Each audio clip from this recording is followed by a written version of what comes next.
All right. Good morning, everyone. Welcome to the Prevention Community of Practice, our September meeting. Today's topic is the impact of ACEs on substance use disorder and implications for the prevention field. And this is part one of a two-part session. We'll also be focusing on ACEs in November 11th or November 6th. So if you want to note that down, we'll be continuing the conversation at our November meeting, and it will also be in the Concord area, maybe not in this room. My name is Melissa Schammel. I work for the Community Health Institute Center for Excellence, and I am the coordinator for this Prevention Community of Practice. So welcome, everyone. I'm joined here by our planning team, which consists of Adelaide Murray in the back, helping me compile those sign-in sheets. So if you did not sign in, please remember to do so before you leave. And also we have an evaluation in your packet. So if you could fill that out, we'll be collecting those at the end. So just a reminder to sign in.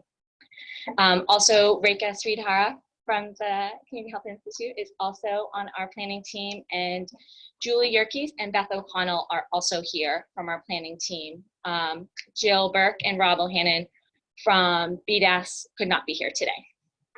So we are going to give some time to have everyone around the room say your name and your organization, just so everyone can get a better idea of who's in the room and what perspectives are going to be represented today. So we'll start with Linda. I'm Linda Douglas with the New Hampshire Coalition. I'm Laura McGowan. I'm with the New Hampshire Teen Institute. Lisa Myers from the Community Health Institute. Sarah Breslin with Life of an Athlete and the China Boy. Ben Hagstrom, Life of an Athlete and China Boy. Barbara Krause, Mara Valley High School, and Secretary. Lisa Rathbone, Greater Metro Public Health and Work.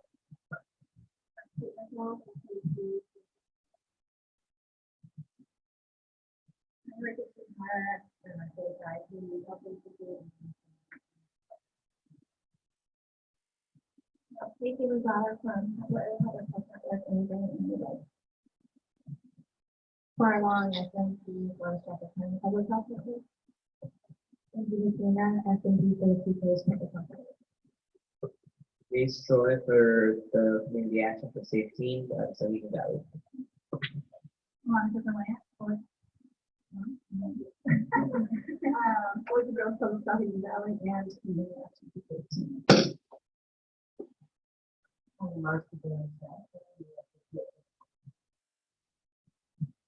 John Pender and CO2 for Freedom.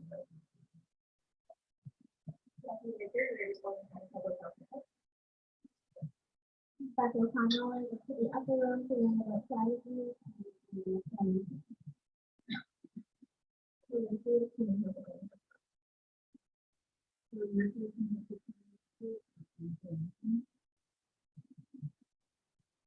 Freebie College Counselor SAT, White Mountains Community College.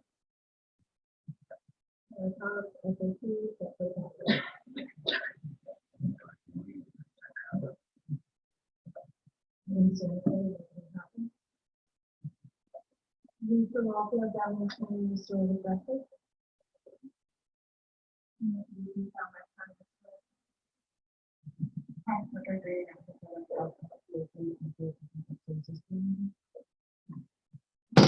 Jennifer Selfridge, Carroll County Public Health.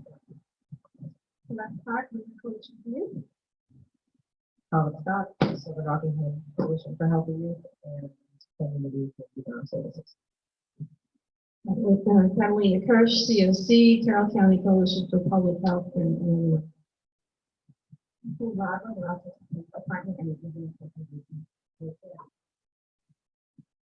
Awesome, Berwick Public Schools, Office of Student Wellness. Cross National Canada Passport.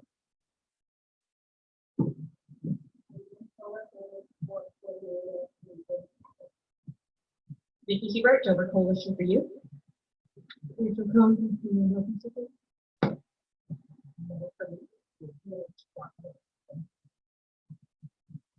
Oh, yeah, of course, partnership with public health, with the Kentucky Public Health Network.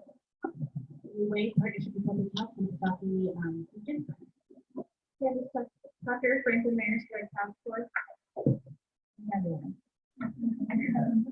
Thank you, everyone, for doing that. I know it puts you on the spot first thing, but I think it's really helpful for people to know who else is in the room.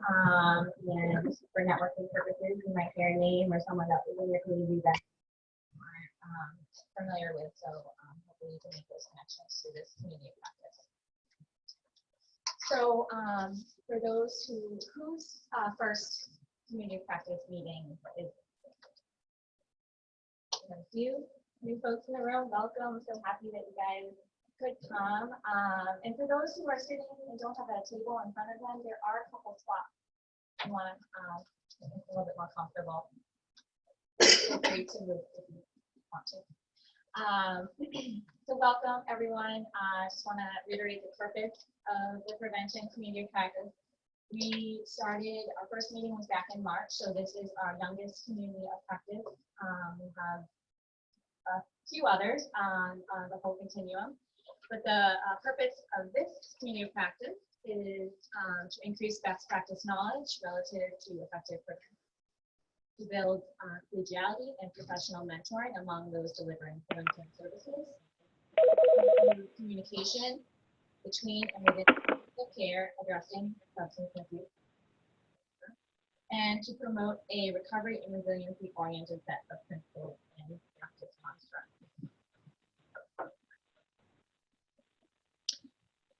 So there's multiple components that make up this community of practice. This in-person meeting that meets every other month is just one piece of the community of practice. We also have resources and tools on the Center for Excellence website.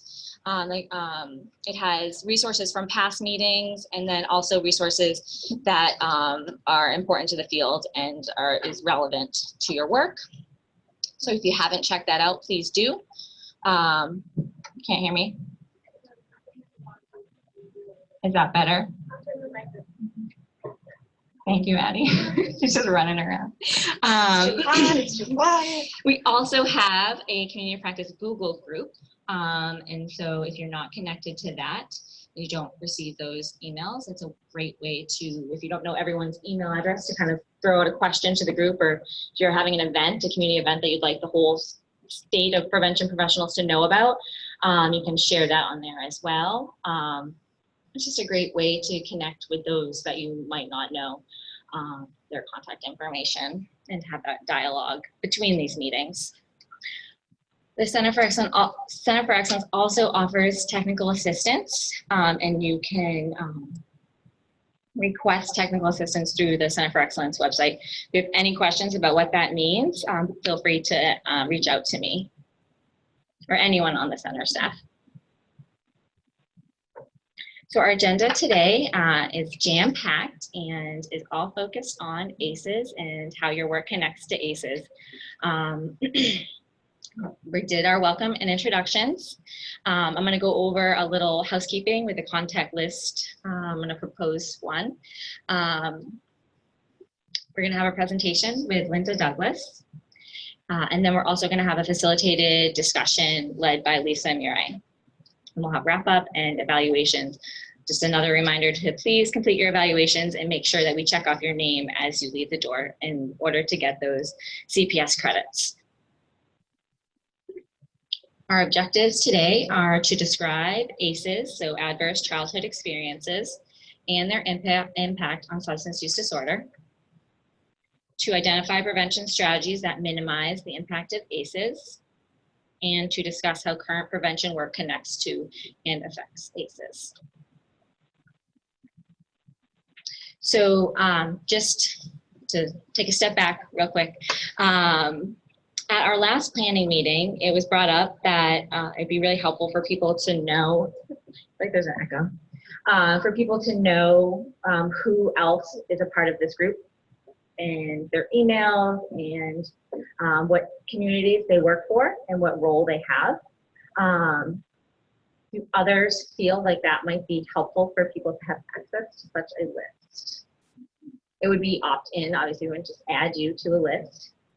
So we were thinking, and planning team, please pipe in. We were thinking your name, your organization, your role, which community you serve, and just an email address. Is there anything else we think would be helpful on that list? Phone number? So I think at our November meeting, we're gonna kind of pull the list together based on what we have for our information from the community of practice already. And if you don't want to be on it, you can cross your name off. That's up to you. Or if you can edit your information, we'll have the list to be modified at our next community of practice. And thinking that this list would be posted on the community of practice resource site. So I'm just gonna propose that, and it looks like I'm getting some head nods that would be helpful. So we're gonna do that, and then if you're like, oh no, my information's not going on there, then that's fine. All right, so we're gonna do that, and I hope that it's helpful. I hope that it helps connect people a little bit better. Then they feel like they're connected now, especially for new folks or people who are newer to their communities. I think it could be helpful to kind of get a better understanding of who else is in their community. All right, so I am going to hand it over to Linda Douglas, who is from the New Hampshire Coalition Against Domestic and Sexual Violence, and she is going to give a presentation on ACEs and substance use disorders. Is that a clicker I can use? Yes, yeah. Good morning. I'm really excited about this because it's nice to know that after I get done talking today, even though I'm going to disappear because this is my first of 3 sessions today, is that you're going to actually take this information and try to come up with some plans to be able to do some prevention work out of it. So that's really great. So the important part, starting out, and I'm going to be going through this really fast because I was given a short period of time and I'm used to, I'll slow down a little bit.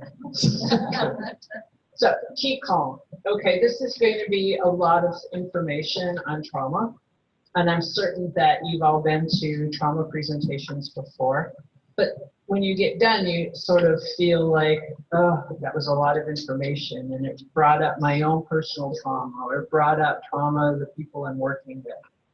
While I'm talking, sort of distance yourself from it by thinking about somebody with whom you're working and how this would apply to them and what positive information you can take out of this in order to be able to help the persons with whom you're working.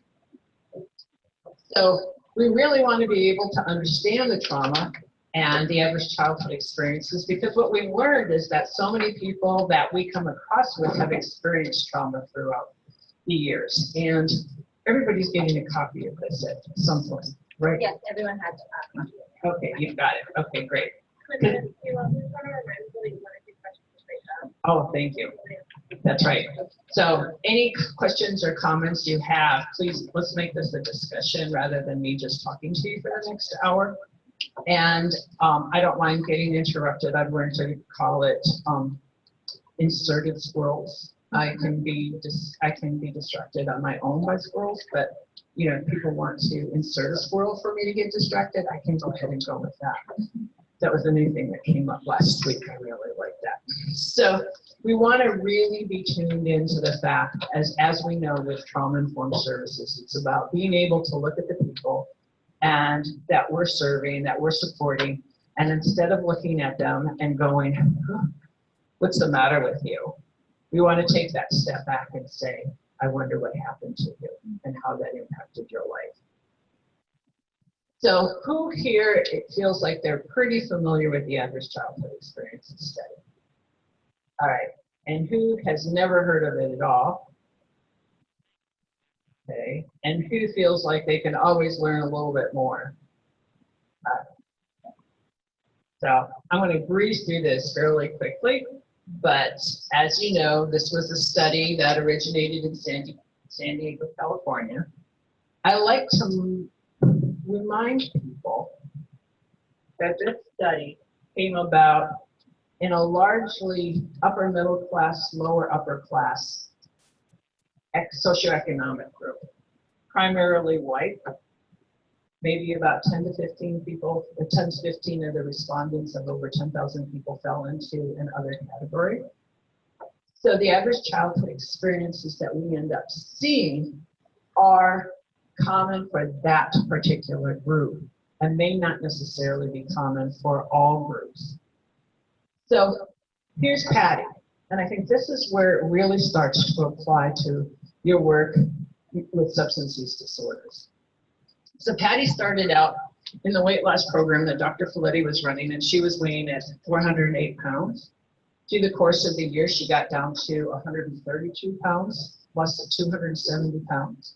And if we look at Patty on your left side, we could say that her problem is she just eats too much. She doesn't exercise. Some people will maybe call her lazy and come up with other not very nice things to say about her. But they're saying that the obvious problem here is that Patty eats too much. And once she stops eating, she gets down to 132 pounds. But Patty comes up and she gets down to week 60 after having lost all that weight. And all of a sudden the weight comes back on again very quickly. We know that a lot of people who lose weight will start to put it back on again slowly, but she's putting it on very quickly. And Dr. Folletti is trying to figure this out. And so he sits down with her and he's got pretty good rapport with her. And he says, what happened? What happened here? Has anyone heard this story? And you go back and you find out that Patty, while she was working, her boss, who was about 20, 30 years older than her, started to sexually harass her and described to her in pretty graphic terms the things that she could do for him now that she had lost weight if they got a motel room. And Dr. Folletti was not quite, this was early 90s, late 80s, not quite sure the time period, but it was definitely before Anita Hill. It was before Monica Lewinsky. It was before all of the Me Too stuff that we've seen over the past couple of years. So Dr. Folletti looks at her and he says, why was that such a big deal? So who wants to let me know why that was such a big deal? What had happened to Patty? She had been sexually abused as a child between the ages of 9 and 12. And so now we know that the weight for her, the food for her was not the problem. The problem was actually the childhood sexual abuse. And that what we see as problems are actually people's solutions to the problems. I was a substance abuse counselor for many years in Virginia and here over in Cheshire County for a while before I came to the coalition. And I was working with a young man one day who had been using heroin.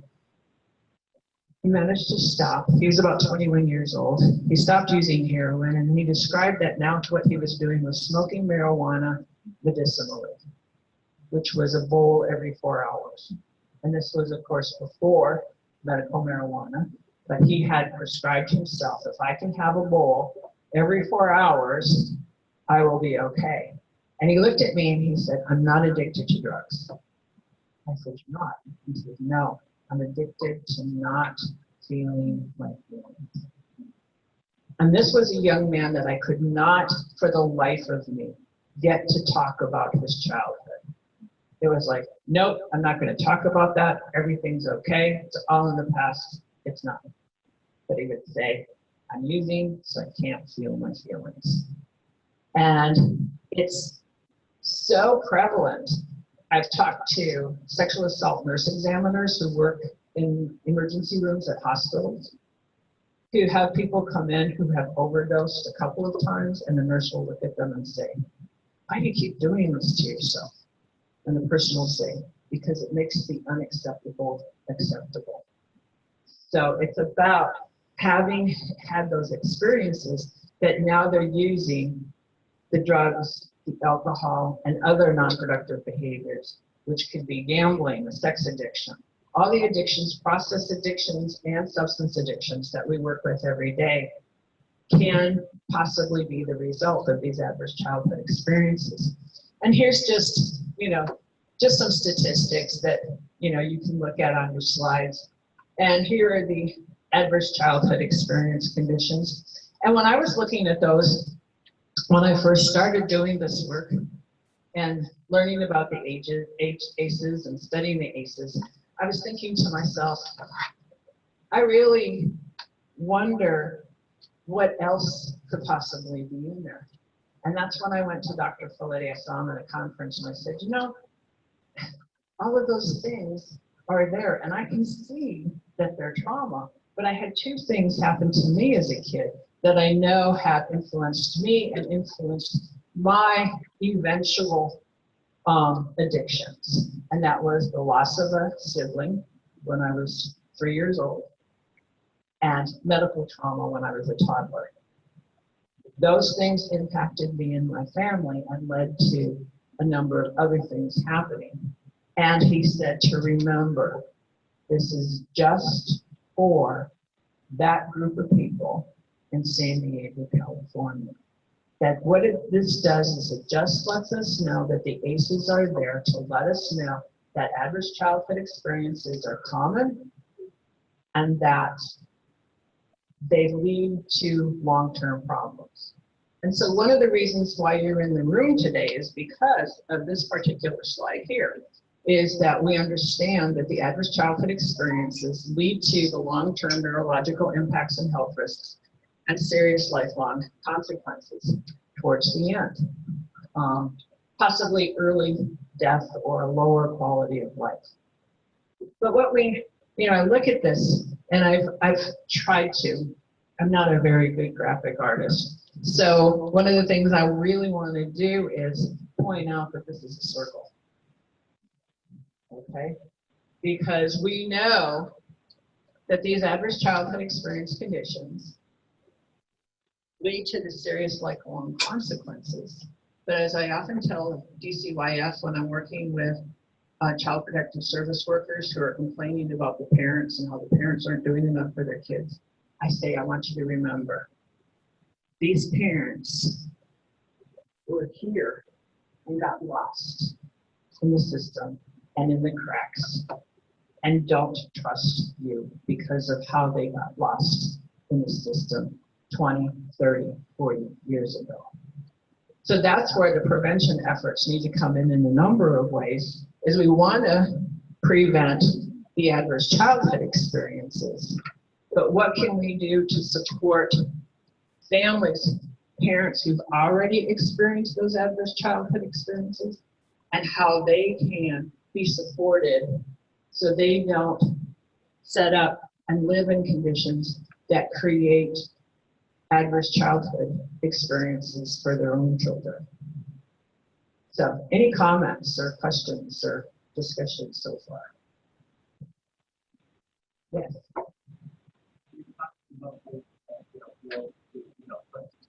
Yes. But where are those people that, is there any sort of percentage that they would say that this results in the substitute, because we know that like some people aren't necessarily,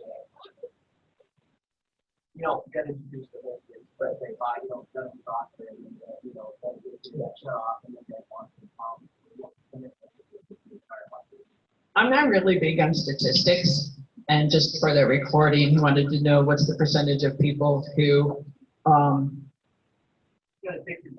got addicted by means other than trauma, right, other than that, because of prescriptions and those types of things.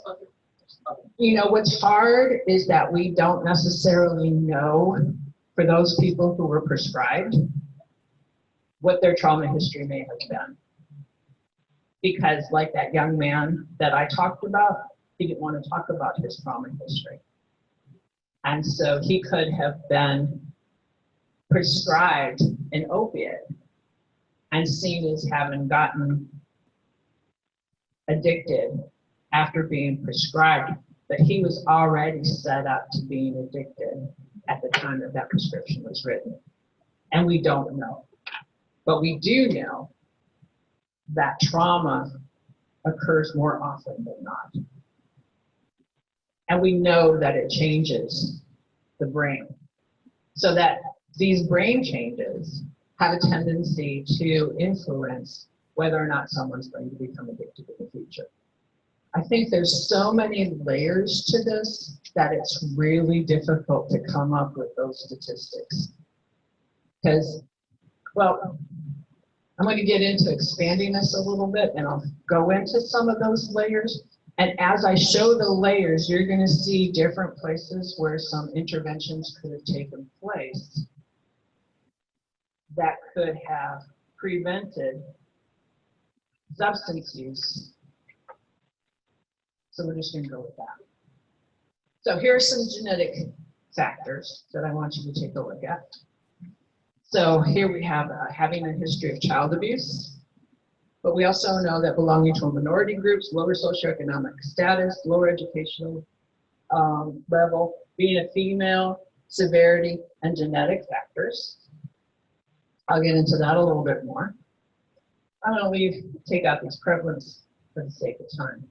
But I like this genogram of a trauma case study, okay? Because there's a lot of addiction in my family.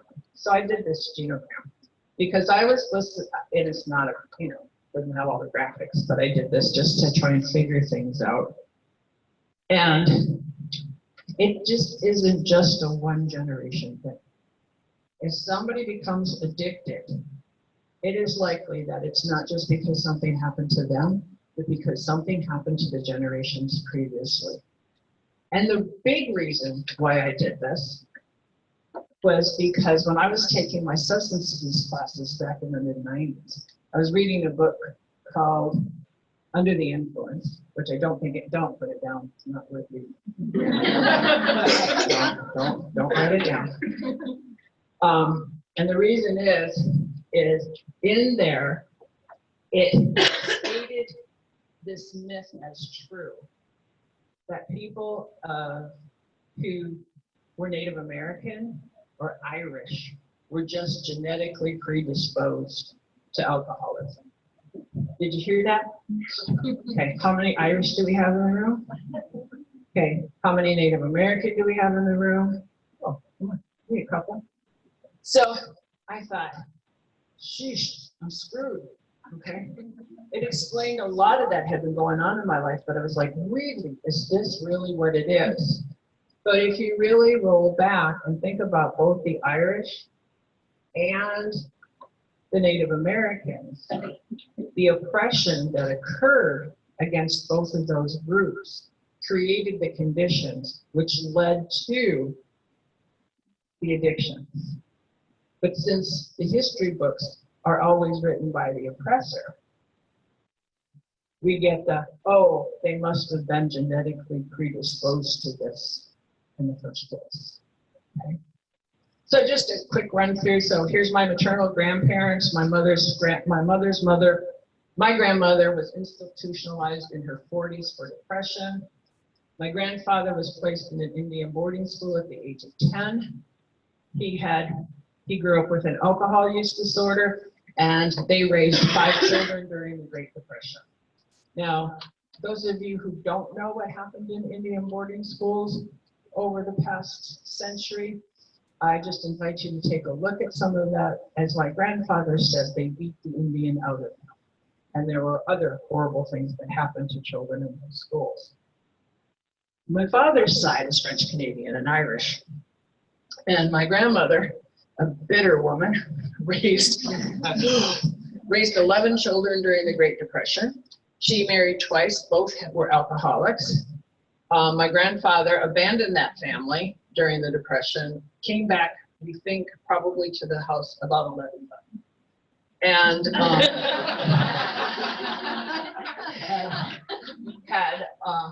had alcohol use disorder. So then on my mother's immediate, 2 brothers were alcoholics, 2 out of her 4 brothers. 2 were physically abusive to their children and wives. 1 was a pedophile. My mother had 4 children, 1 who died at the age of 2. 2 children had medical traumas, and my mother had anxiety and depression. So here, when you're thinking about depression, this is a really important piece. Prevention. In here, these things, the 4 children and the medical traumas, all happened to my mother before she turned 25. So she was a young mother who had a child die. One child spent months in the hospital after having been burned, and the other one had chronic conditions when she was born. So all of that before she was 25. And when you think about brain development, she was still basically a teenager when she went through all of this. My father had 10 siblings, a number of whom had alcohol use disorders. He was a Korean War veteran. He had a food addiction. Whenever he tried to cut down on his sugar, we could go out to the car and find multitudes of Twinkie wrappers underneath the seats. Of course, he had PTSD from his childhood, living with the bitter woman with the 10 siblings. And he also had anger issues and prone to be an abuser. He had control issues, number of things going on there. So all of that, so we can see where could, for my generation, do you think about this? What prevention could have been put in place to support this family so that in this generation, I did not have alcohol, food, and shopping as my addictions. My brother is a gamer. My sister struggles with food and shopping addictions. Both my sister and I were sexual assault victims. My brother insists, now he's much younger than my sister and I. He came along when I was 17 and my sister was 13. We refer to him as the second coming, but that's a whole other thing. He insists he's the healthiest one in the family.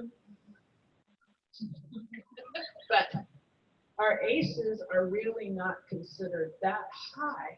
But when you look at previous generations and the adverse childhood experiences that happened there, it tells a lot about this family. And so we want to be able to take a look when we're talking to someone and remember it's not just what happened, that there's something wrong with you. It's taking that step back and saying, I wonder what happened to you, but also I wonder what's happened to previous generations in your family. So the adverse childhood experiences pyramid, which used to start with just the adverse childhood experiences leading to disrupted neurodevelopment, social, emotional, and cognitive problems, all the way up to early death. They've now taken and they're looking at social conditions and local context and the generational embodiment and historical trauma that underlie these adverse childhood experiences. So now our prevention work is how do we address adverse childhood experiences? Well, we take a look at the social location and historical trauma for particular groups. So social location is all of these things. Geographic location, we've heard of zip code studies on how people in certain regions of certain areas of the state are prone to more issues than others. We think about high density populations, the amount of violence that occurs in high density areas, and in rural populations. I was just reading in the newspaper the other day, I think, who's from Berlin? There's somewhere up in the North Country, a grocery store is closing down, and so now it's going to be a 30-minute trip in order to make a run for groceries. So that leads to food insecurity, which is what happens when you've got a family that can afford only one car. How are all of these things going to be taken care of? Access to health care, all of these things. Your family status, race, ethnicity, occupation, your sexuality, all of these things are going to impact how many adverse childhood experiences you have, how they're going to affect how resilient you're going to be when you're experiencing adverse childhood experiences. So you want to have safe access to quality health care, economic opportunities, social connections, and social capital. All of these things and any prevention work needs to be taken into consideration. How are we going to support at-risk families? Like mine was back in the late 50s, early 60s. Very at risk with a number of things that were going on. I often say my mother could have really used a family support center. I could have used a family support center when I had my son because I had severe postpartum depression. And it certainly would have been nice to have something. I'm not going to show this film, but so it all comes back to dear old Abraham Maslow. I only pull him out every once in a while, but you know, it seems like every class I had in grad school, we saw Abraham Maslow. And sometimes, I loved the boss that I had when I was doing shelter and substance abuse work down in Norfolk, Virginia. And she came from Jane Addams School of Social Work. And she wanted to be able to move to that self-actualization level very quick with people. And so a project that she had in mind that she thought would prevent future domestic violence was if we could get women in our shelter looking at owning a home within 5 years. When I talked to the women in the shelter about that, they said, we don't know where we're going to be next month. I don't know how I'm going to feed my kids tomorrow. You're telling me I can only be here for 6 to 8 weeks. I need this. And maybe we can get them into a little bit of belongingness and love, but we need to be working on all of this. Our prevention work needs to start at the bottom of this pyramid and work its way up, because you can't have that without this. So how do we support families in getting those things?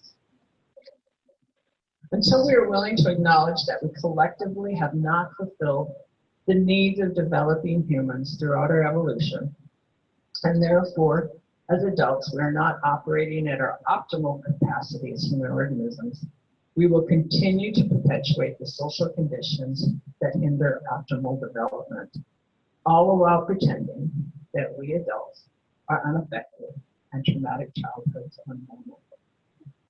That is my fear when we're talking about the adverse childhood experiences sometimes, is that not only are we normalizing it, it's now some people are going to sit back and say, adverse childhood experiences are normal. That's just the way the world is. You know, and then we just sit back and not think about, well, maybe we can move beyond that. So I already talked a little bit about historical and cultural trauma. Cultural trauma is, to me, an ACE or a whole culture group. Okay? So the collective experience of violence perpetuated against a group in the process of colonization that results in a humanitarian crisis for that community. That's historical trauma. Living under such difficult, oppressive circumstances can lead parents to formulate fear-based survival messages that they pass on to their children and grandchildren. Ideas like, don't ask for help, it's dangerous. So you have a number of people that you may be working with who you know there's something going on, but they're not going to tell you because of the secrecy that gets passed down from generation to generation. And so how, when we're doing prevention, do we work at breaking that silence?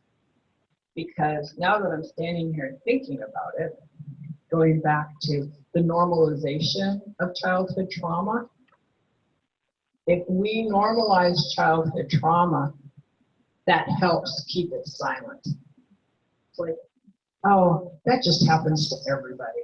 Don't worry about it. Because I've seen that happen in my domestic violence work, where a number of people from my generation or my mother's generation, well, that's just the way relationships are. you just learn to put up with it. And we're trying to change that. So those groups will share stress due to the ongoing discrimination and microaggressions. They will have the hyperarousal feelings of alienation within their group. And they're going to perceive others as dangerous. And I'm sure you can think of things that are happening in our country at this time that falls into all of this.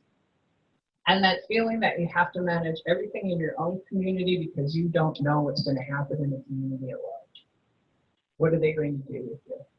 I see this when I worked in Norfolk, Virginia for many years. One of the things that I noticed is that there were very few children of color in the foster care system. Because what the community of color had done is they would absorb them. The aunts would take care of them. The grandmothers would take care of them. Because we don't want our children outside of our community because we need to be able to keep an eye on them. The indigenous community has tried this for years, trying to keep their children from being adopted outside of the community because they want to be able to keep them within their culture. So there's that altered sense of identity and lack of personal agency and structures that were broken by oppressive systems that dismantled their societies. And we've seen all the intergenerational trauma studies. I'm actually making good time, aren't I? Because this is in my work. I don't know. Okay, because there's one phone I mean, I know it'll click on it, but so intergenerational trauma, children of Holocaust survivors and descendants of Japanese people who were in internment camps. We've also identified it in children of American vets. If you grew up with a veteran, as I look around the room, we could have people in here who grew up with parents who were in the Korean War, the Vietnam War, or you were in a war yourself and you've raised children, know that the impact of your service time greatly affects your children in a number of ways. So again, that separation, adverse childhood experiences, the list that we see before, separation from the parent. A parent who's not in the home is an adverse childhood experience. And then having that parent return with post-traumatic stress disorder, that's a parent who has a psychiatric disorder or depression, and that's another adverse childhood experience. 45% of American veterans' children exhibit significant signs of PTSD, with 83% having elevated hostility scores and more dysfunctional social and emotional problems. Just as an aside, this one always sort of triggers me because, like my father, like I said, my father was a Korean War vet. He had, of course, because of the child abuse that he experienced and everything that he experienced as a kid, he had these anger issues. And I remember my mother looking at me one time as an adult, and she said to me, my mother, she was pretty much the queen of denial. So she would look at me one day and she goes, I just don't understand. All three of you kids seem to have this little edge of anger all the time. And I was like, really? I just don't understand. But it was, all of these things in there. So what can be done to support families of veterans?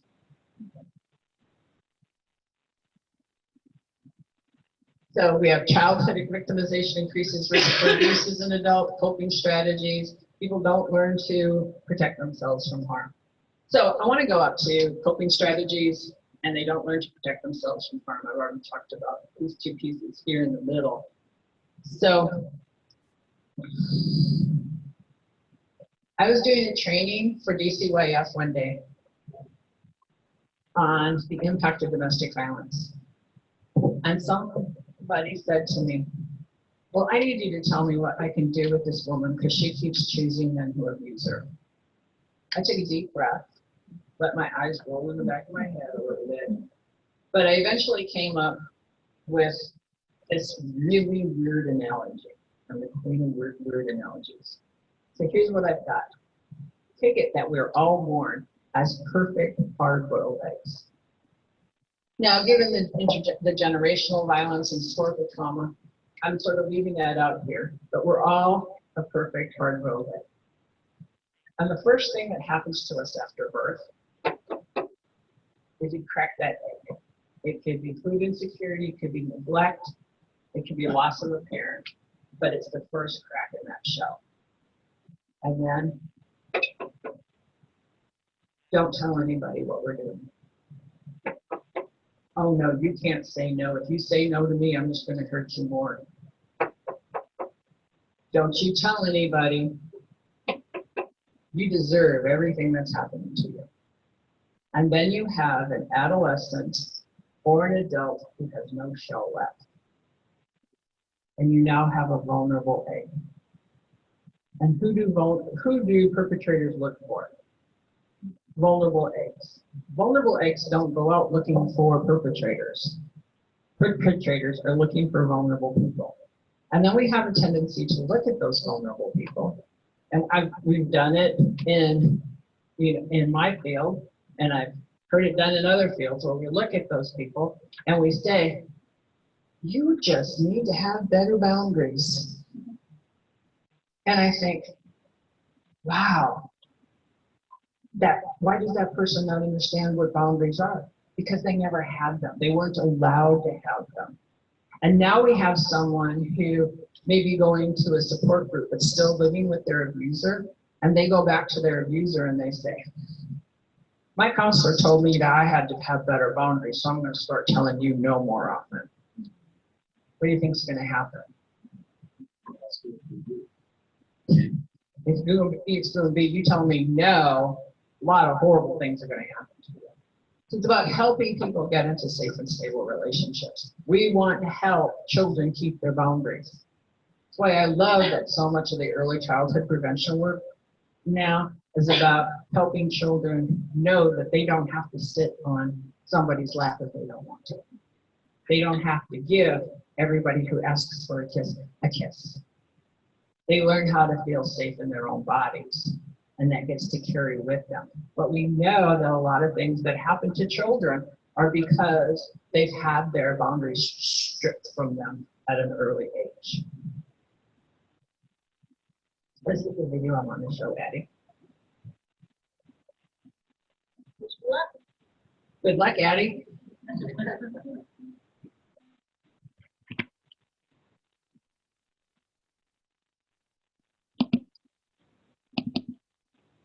Normally, if I click on it, it goes right to it.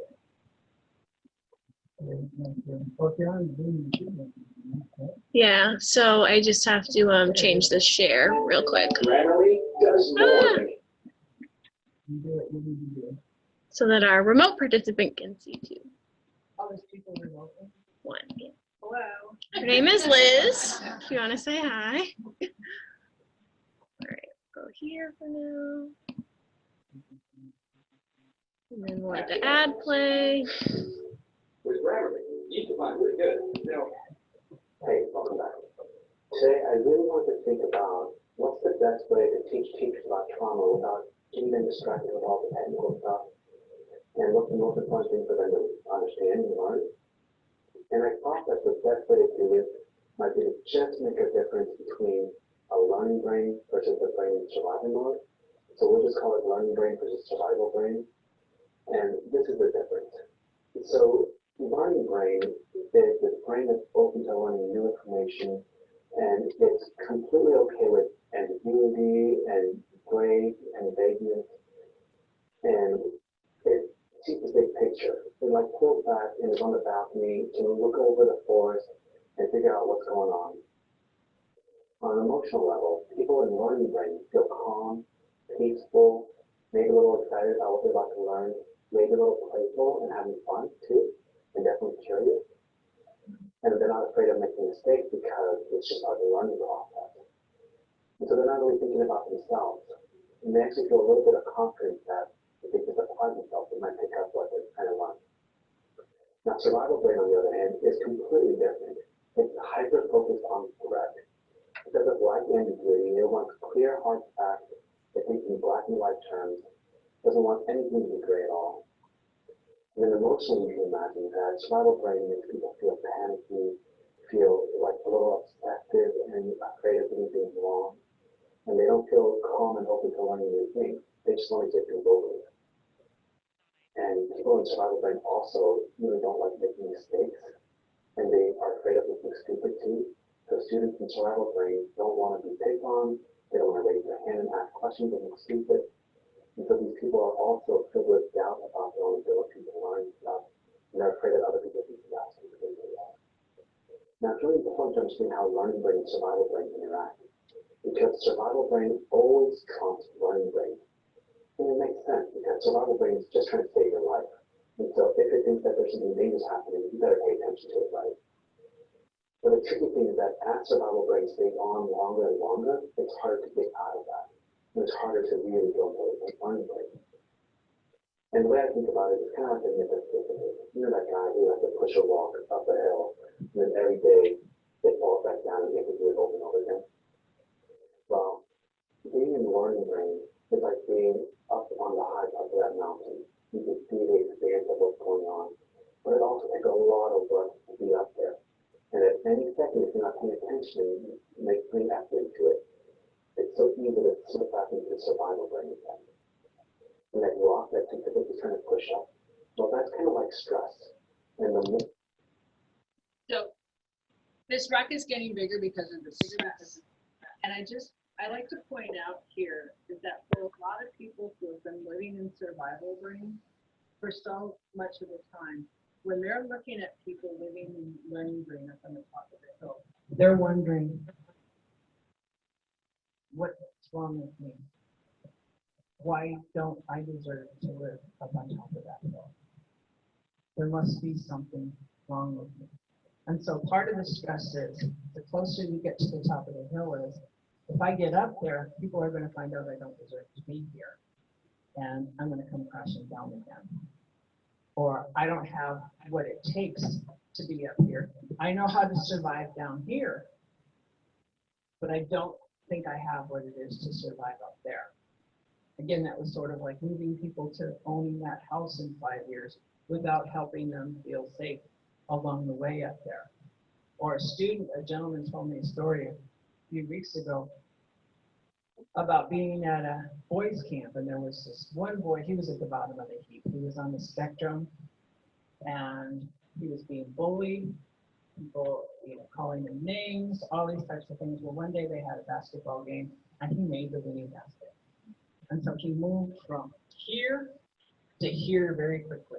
Suddenly he was everybody's best friend. It was like, wow, you're great, all these things. But within 3 hours, he had a complete and total meltdown because he didn't know what it was like. That was too much pressure. How long can I stay here? I'd rather be down here. And as a substance abuse counselor for many years, I would see those people who would get to a certain point where they would self-sabotage. It may not be yeah, that word. It may not be conscious. Oh, forget it, Linda. But they would all of a sudden slip back into their old ways. And you talk to them and it was just like, oh, this is my neighborhood, these are my people, they don't want me to forget where I came from. Or, I just don't know what it's like to be out there. But sometimes it would be, I'm afraid if I get up there, I'm gonna screw it up. And it's just gonna hurt harder because I'm up there and I fall down. So part of the thing is to talk to people ahead of time as they're moving up the hill, is to check in with them. How's it going? How's it feeling? What do we need to do? Because I know this can get really scary. And sometimes people will give up their supports once they feel like they've gotten up there, and then they'll fall down. So those types of things. Let's go. more stress you feel, the heavier and bigger that rock is, and it just pushes you back into survival brain quicker. Now, the kicker is that for traumatized people, Stress is a really rigid and intense thing. And so with trauma, any little stress makes that loss go way bigger than it normally would. And because people with trauma misperceive and view the situation that's threatening and stressful, that loss just stays big all the time. Now, the good news is that the more you control stress, well, the easier it is to be learning brain, right? Because that loss is a lot smaller. And what I really want to highlight to teachers is that the best way to keep students in the learning brain goes back to why I spent so much time talking about attachment. Students best learn when they feel like they're safe and supported by the adults around them. So it's kind of like a baby elephant. You know how like on those nature shows, a baby elephant is like playing with leaves or exploring a tree or something like that and having a lot of fun. And the only reason why they can do that is because there's a whole group of mama elephants around that baby, protecting it and looking out for danger. So kids with trauma or who's stuck in survival brain, it's kind of like that baby elephant who doesn't have protective adults around them. They can't play and learn because they're way too focused on looking out for danger.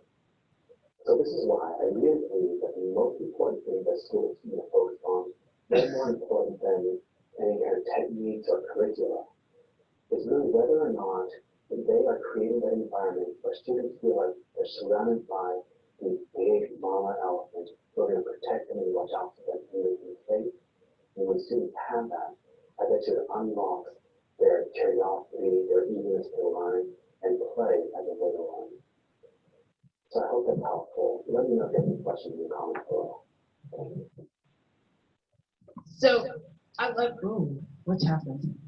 I got an echo. I don't know what. All right.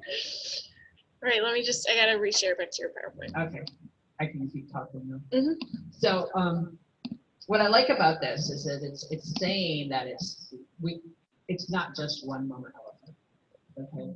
And we have heard through the ACE research over the past years that they say the biggest resiliency piece for a child is to have one caring adult in their life, okay? One person that's there for them, one safe and stable person.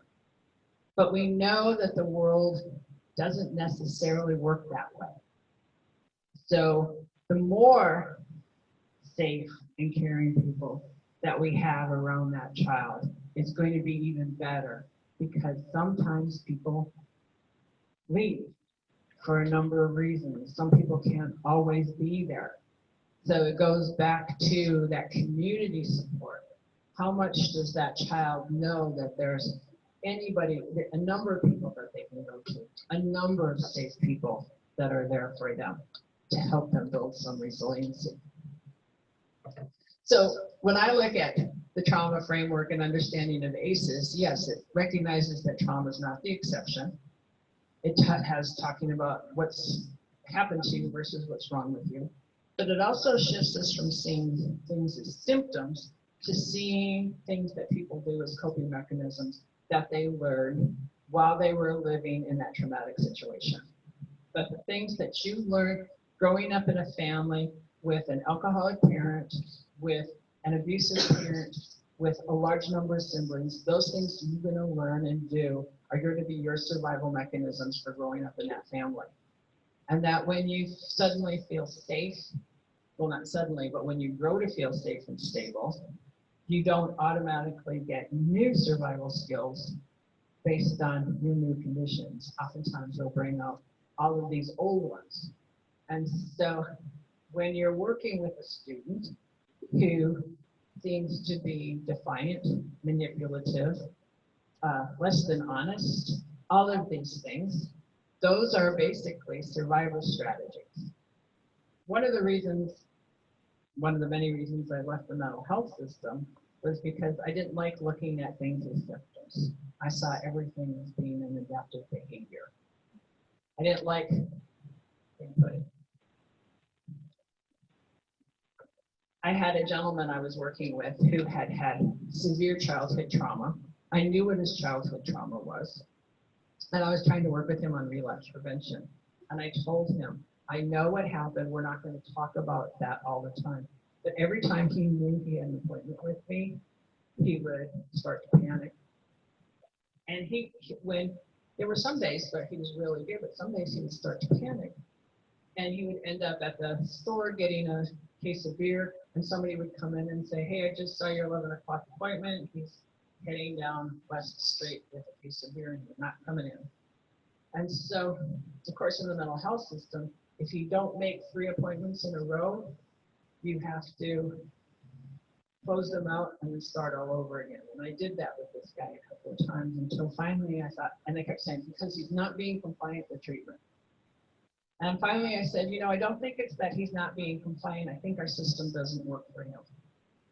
He needs to have somebody come and see him rather than him having to come in to see me. So I got him a case manager to go out and see him, and then I told him, when you're having a good day and a day that you feel like you can talk to me, come in and check to see whether or not I have time on my calendar. And since he could only tolerate 10 to 15 minutes anyway, I could easily squeeze him in. I made the system work for him rather than expecting him to fall into that having to be compliant with the system and how he got blamed. And so, because each time he got closed out, he was being told, well, it's your fault you got closed out. You didn't show up. And so I think that works so much better if we can find ways to work with people rather than expecting them to try and work with us in our system. So resiliency, which I think is where a lot of prevention work has to come into. We have resilient parents, then we can have families that are safe and stable, and that can prevent future ACEs for those children in that family. So the attachment leads to the self-regulation and the competency. And I think that's all I have up there. So I want to, let's go back to that. So I want to see, I've got plenty of time for discussion, but I know you're going to be discussing more with Lisa, so I don't want to take up a whole lot of time if you've got a lot of where you're going. So what's your thought, Melissa? Well, I just wanted to open the room up to questions and comments for you.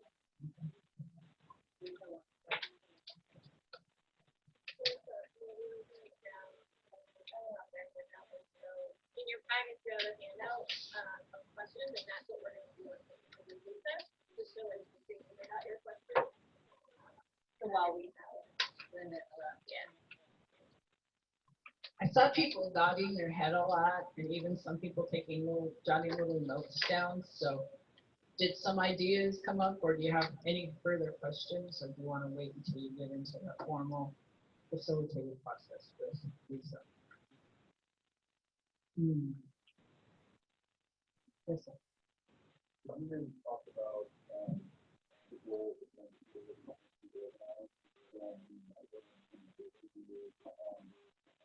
people who have suffered trauma and how, like, early prevention, what the best practices you can implement.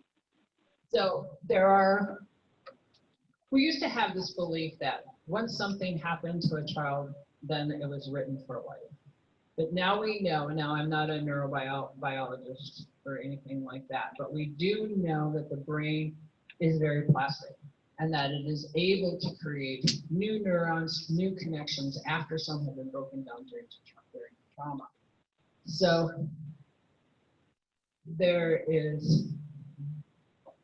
a child is going to develop those neurons and have very strong neurons that are based on those survival skills, but may end up not having as strong areas in their brain in those areas of mathematics or arts or other things that they may be predisposed to, but they've been so involved in that survival skill. As they feel safe and stable, they're going to be able to grow new neurons. And they're going to be able to learn new things, but it has to be done in a safe and stable environment. Otherwise, those survival neurons are going to be the ones that are taking over. They're going to be the ones that are leading all the time. Because the prefrontal cortex, the part of the brain that's in charge of thinking, all the cognitive pieces, doesn't work at the same time as your survival brain does. And when a child is living in that survival brain, like it was there in the video, that thinking brain is not able to develop in the way that it should. Safe, stable homes and relationships are the only things that are going to help that brain be able to develop so that child has the ability to think clearly, be able to plan for their future instead of living in that moment. Now, I have heard through a number of the researchers that our brain continues to develop new pathways as long as we're alive. So that gives me hope that there is no time that is too late for a person.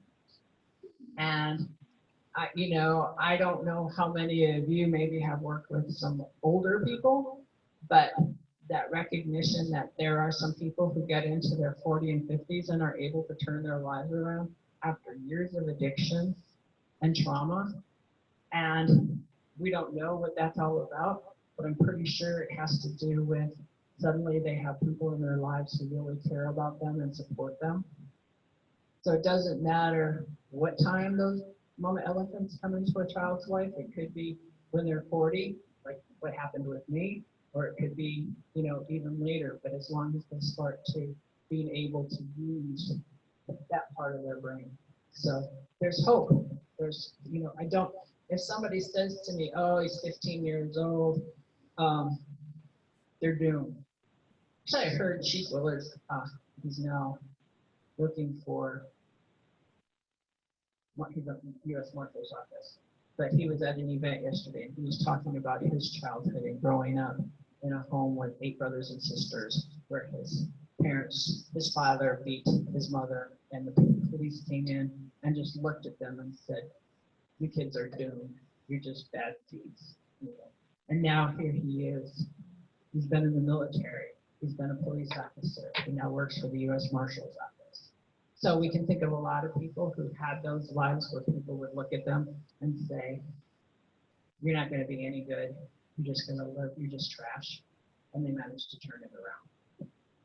And whether or not that's science or spirituality or just safe and stable households, I'm not going to say. But I think there's a lot of things that can take place for that.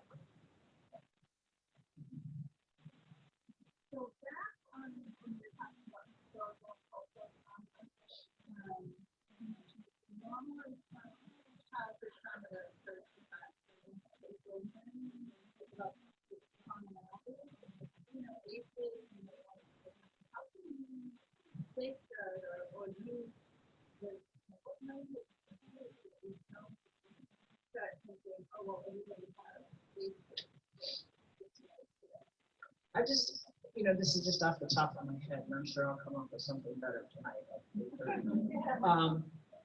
But it's that looking at somebody and saying, I know you've had a lot go on, and I want you to know that things have happened to other people too, and I hope you're able to connect with them at some time.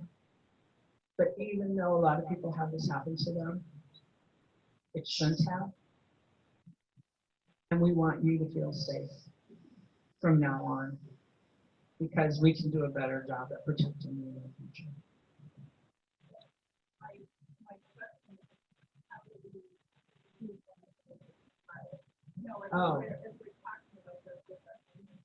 Oh, I can get fired up on that. Is that really the world you want to live in?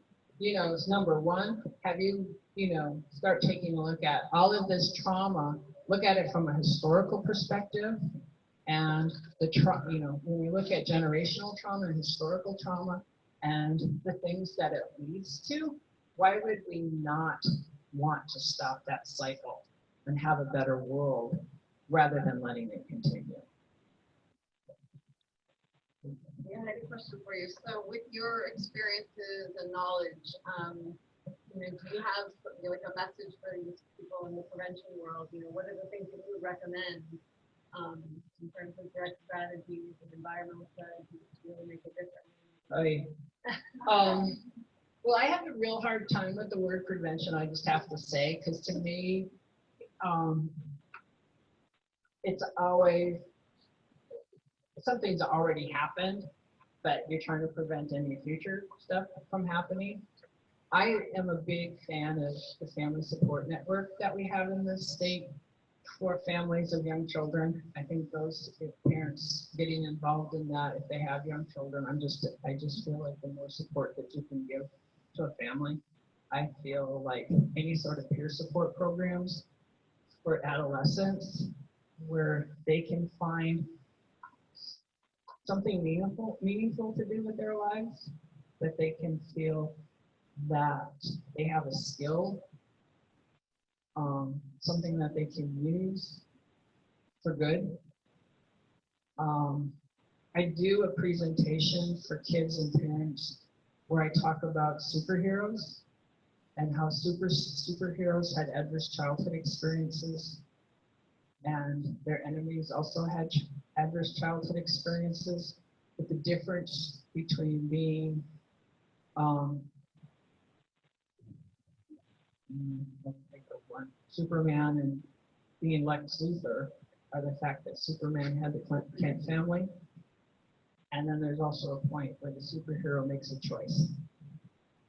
And so, but people can't make a choice unless the choices are available for them.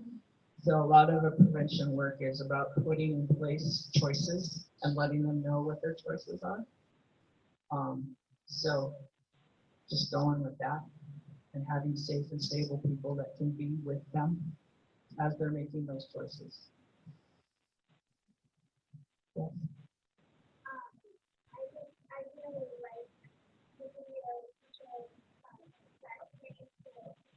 Uh-huh.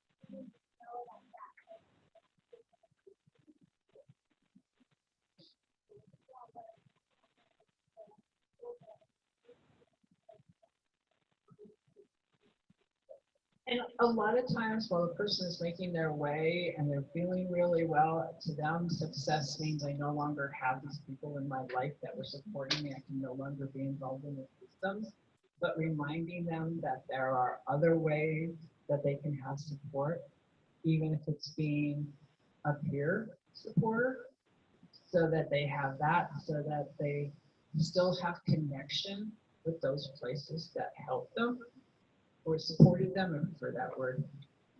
Because yeah, it's that, oh, I'm doing really well, and then all of a sudden I've got nobody. I've let all of my support go, and they warned me about this, and if I go back, they're going to say I told you so. And so you want to say, I'm here whenever. You know, you're going to, and I would even start early and say to them, there's going to come a time when you're not going to want to see me anymore. When you're not going to want to stop by anymore, or you're not going to want to go to a meeting, or because you're going to feel like you're doing so well. And that's perfectly normal. But I also want to let you know that that's a place where sometimes that means that you do need more support and that you could possibly slip back. And I don't want that to happen to you. So I'm going to always be able to, so somebody will always be available. I'm always really weird about saying I will always be the one that guy that I arranged, I ended up leaving the agency, he had a meltdown. So yeah, so it's about making sure somebody's there to help along the way. Yeah. More like a question before, but I feel like that model also applies to struggle with detection. Mhm.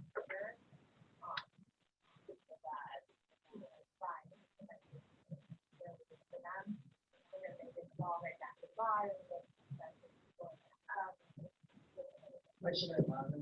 So I just think it can apply to so many different zones that we bring the best protection.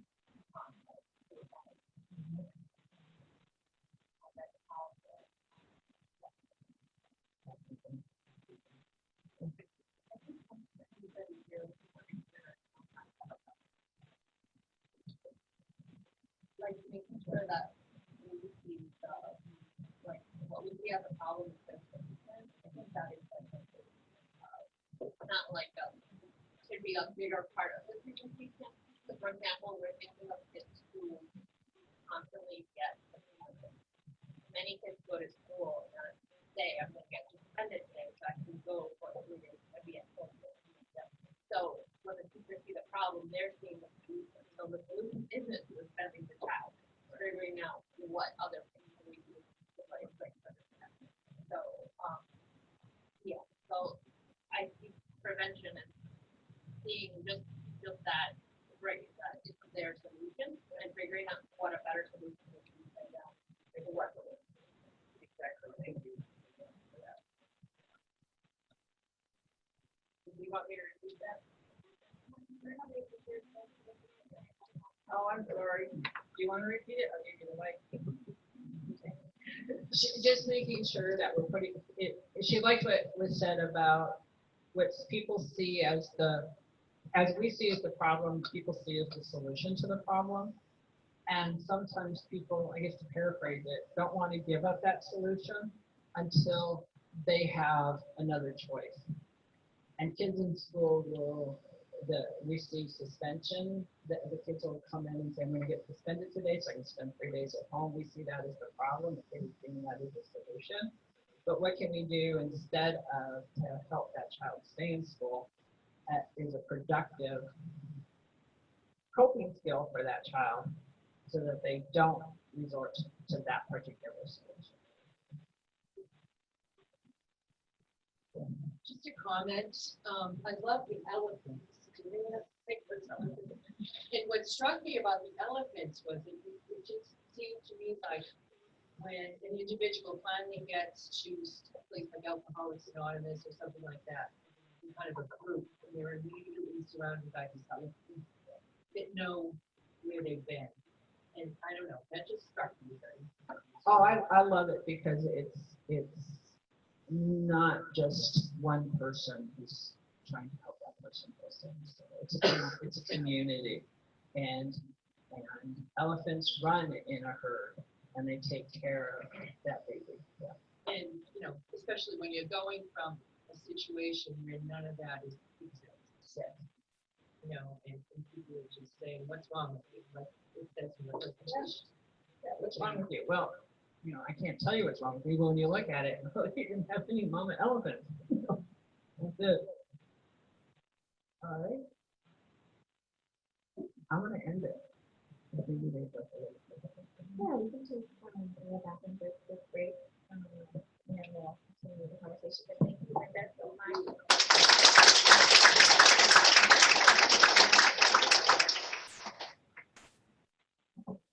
So 5-7 minutes, you guys can chat or rest of back them. There's coffee or tea right out in the front. You're right. For those of you who don't know Lisa, she is a senior consultant at JFI and Community Health Institute.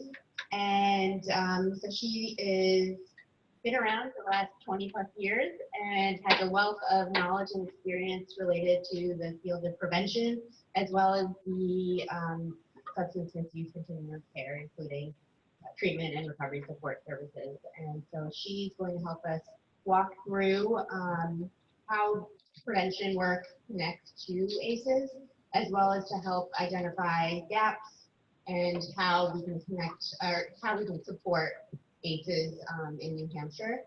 This conversation in the next hour or so will be reviewed, and we're going to talk about it more during our planning team meeting to really think about how we can help develop a framework and then continue the conversation in November.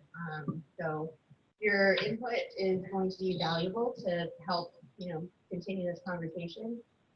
Just a reminder, if you are going to make a comment or ask a question, please speak as loud as possible. And then Melissa's going to be walking around with the microphone as well. So we encourage you to use the microphone. Thank you. Do I need the microphone? Yeah. All right, so this hour was designed to hear from you, based on your experiences in the field, what you feel is already happening to support addressing adverse childhood experiences better, in particular in relation to preventing substance misuse, both at the direct service level and at the environmental level. So you can kind of share some stories about what you're doing or your community partners are doing. And then the state really would like to hear where some of the gaps exist in addressing this issue, so that they can start doing some strategic thinking. They actually want to develop a logic model and maybe put some resources more to this particular issue. So this is a chance for you to kind of tell the story of what's happening in communities. So let's hear what direct services and environmental strategies are happening right now that are linked to adverse child experiences. Yep.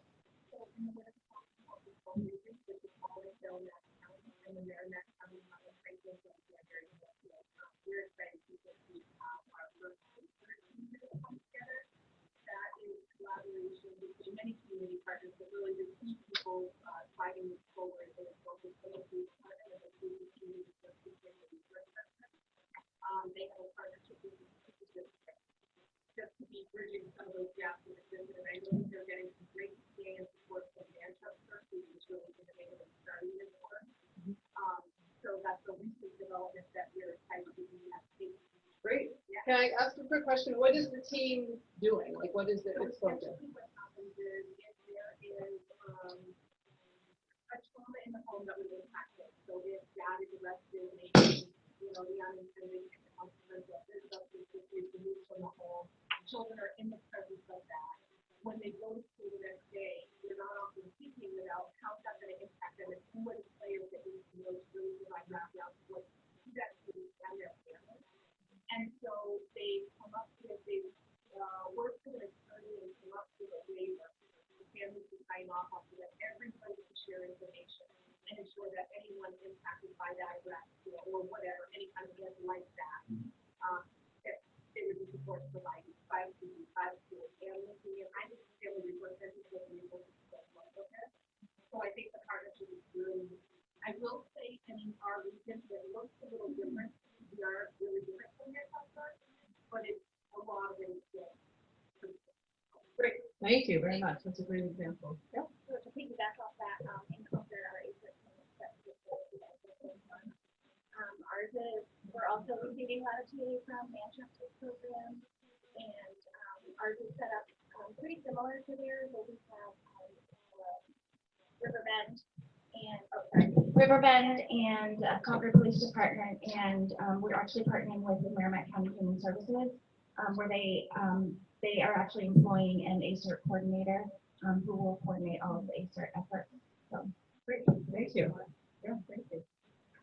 Other things going on. Yep. So the implementation of social emotional learning in high schools, offering students opportunities like yoga and other alternative learning experiences that take place outside of the classroom, especially outdoor oriented activities, which seem to have a real positive effect. Great. Thank you. Yep.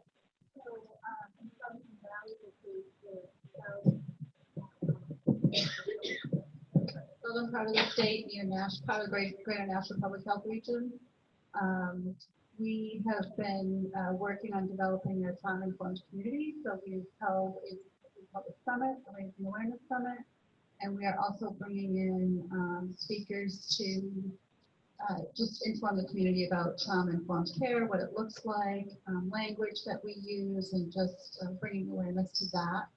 And we have also developed a children's resiliency retreat, which serves children that are impacted by a family member's substance use disorder. And it's a monthly retreat that children learn about the disease and learn healthy resilience, healthy coping strategies for themselves. And we bring a lot of creative arts therapies into that as well. And we also provide social emotional learning at the Boys and Girls Club of Sauhegan Valley. And we collaborate heavily with our school systems. So we're doing a lot in that area as well. And we are about to kick off an allergy group. Great. Thank you. And you're here. Pass the mic. Getting my work at it. Get all your steps in. Just piggyback offing the social emotional learning, the Dairy School District has added in the Choose Love program into the curriculum this year. I just saw that in the paper. I thought, oh, cool. Great, thank you. Other examples of this work in communities? Yeah. So Carroll County, the public school systems in Carroll County put a lot of investment. Kingswood Regional High School did an all-day training for all staff last school year. SAU 9 in Conway hosted a 2-day social emotional learning conference that was open to teachers statewide. So they trained teachers in our region, but also expanded that reach beyond that region. Last year, Kennedy High School hosted a film screening of Resilience with a community panel, and there will be follow-up community awareness raising activities that will come out of that. So there's a lot of investment happening in training of education. Great, thank you. Other ideas? Yeah. So we have been super fortunate to have some people who can actually do this. It's been really nice, but basically, we have some folks working in pediatric practices. So first of all, they're embedding family resources into the practice. So folks can literally go sign up immediately to get services. Another thing that they're doing is basically going into the practice and having an assessment to say, how can we make the practice more recovery friendly? And then they do short PDSA psychology to improve on that. And then other than that, I think it's just a little bit of like you were saying, we're doing trauma informed childcare training. Great, thank you. Other examples of this work happening in communities? Yeah. So most of what Nancy said is very much related to all of this. So I guess as a summary, I would say like our youth focused programs, in the moment, we are surrounding people with tons of awesome parent elephants, and we are giving them those skills to go back to their communities and grow into those parent elephants with people around them. And our parenting program takes them already like parent elephants, maybe want to learn a few more skills to be like stronger, more resilient parent elephants, and helps them like go be even more awesome parent elephants than they may already be, or like wherever they're starting from, they're gonna be more awesome parent elephants. So, yeah. Thank you. Yeah.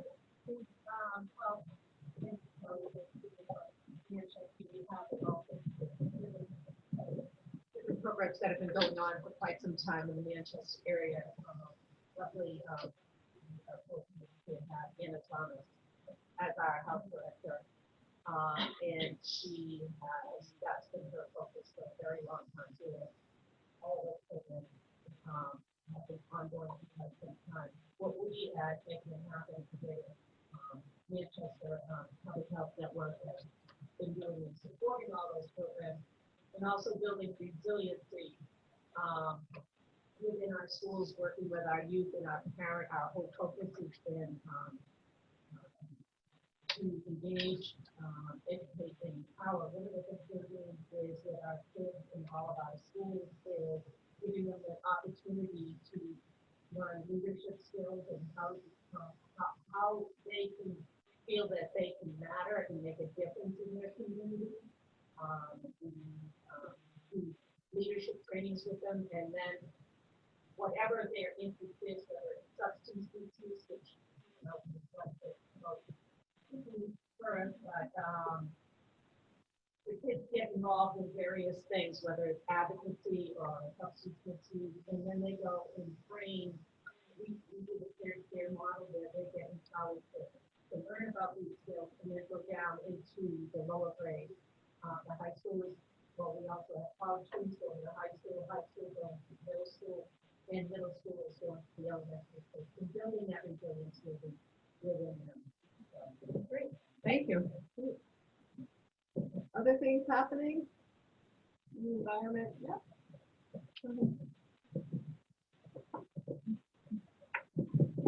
I told Lisa to do this because I'm good at saying it over and over. And she said no. I'll say that's what she said, but that's not exactly what she said. So in Nashua, we have been working on building a strategic framework to respond to health emerging health issues and overall health issues within the community. That's really based on a framework of ACEs and trauma-informed care. So it's working right now with our FAC executive committee, but at our annual meeting in October, we're rolling it out to the rest of our FAC partners and additional folks. So trying to get everybody to really focus on providing trauma-informed approaches in the work they do, and to get training and education for their staff. So it's not only in the work that we do, but also for the people that we work with, because we know it's not an us and them. I mean, anybody's affected by ACEs and everybody's affected by ACEs. So we're hoping to, at our annual meeting, we're going to do a combination of trainings and workshops where it's an interactive experience to identify how we can make changes within the community and within our organization. One of the things we signed at the meeting yesterday, they are implementing social emotional learning curriculum in the schools. So they are using the Choose Love curriculum. And our plan is to move into phase 2 of this, where we're going to develop up to 8 cohorts of folks that are going to be under different topics that align with the CDC ACEs framework, and such as early childhood education and so forth.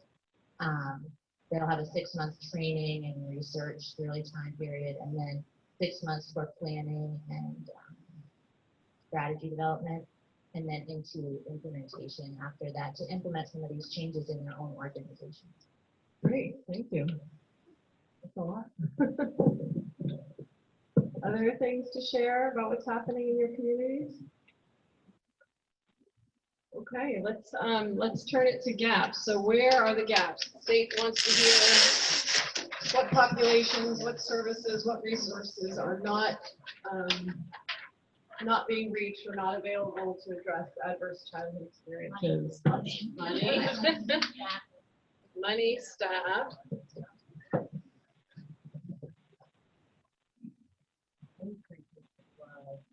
Increase in demand. Of what? Supply and demand of what?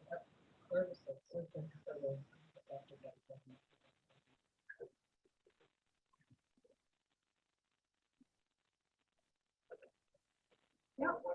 Oh, sorry, go ahead. One of the areas that we're deal with that help us trying to get this stuff with Al-Anon on our culture.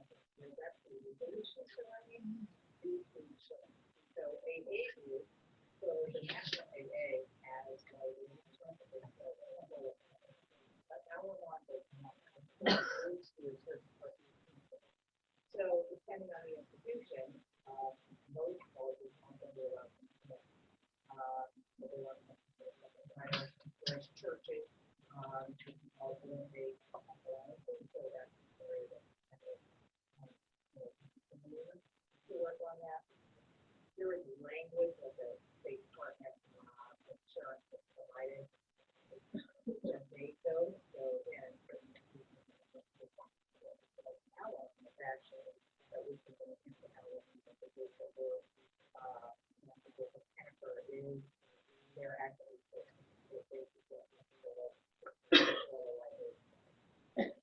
great. Thank you. Yep. I worked in residential schools for 10 years, and I would say we asked model for youth, adolescents, and young adults who are in residential, particularly for substance misuse or disorder. So a high degree of cases, there's almost 90% youth trauma state in those environments because the model is based on rather than trauma. So that's Thank you. Trying to get it all down. Great, thank you. Next one in the back. Yeah. One of the things that I'm going to do is I'm better wrapped around other companies and with minors. One interesting, one of the things that I serve at me and there in service day is I mentioned the on-screen planning. But one thing that was key Joe from that meeting was that we're doing some local workers business on not utilizing the anymore for some of these things. And one thing that I learned is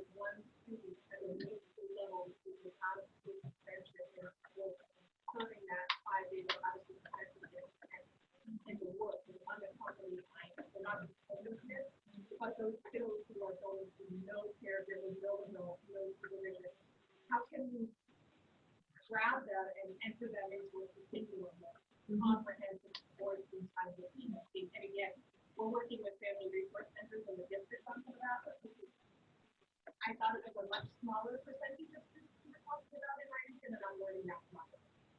The homeless percentage is a large piece, but the unaccompanied minor piece is bigger than I thought. Okay. Thank you. I think something that Compassion. Okay. Do you want to explain maybe what resources might support addressing that better? It's the one thing about putting down money and staff, kind of for what? So what funding, how would you address compassion? What would you use the money for in this context?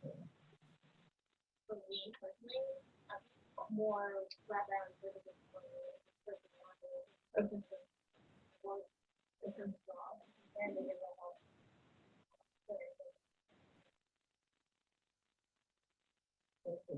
We actually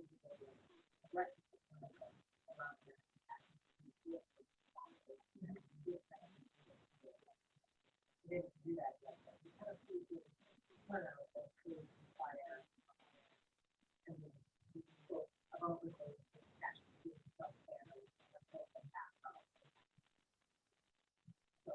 Something like that that's more regional and more frequent. Yep. Okay. So they have their moment open. Yeah. That's cool. Thank you. The National Youth Department got a grant to do the health first aid for about 80% of their staff. And part of the curriculum talks about compassion fatigue and how to take care of themselves and Okay. so, and as part of that, they also have like changed their The microphone.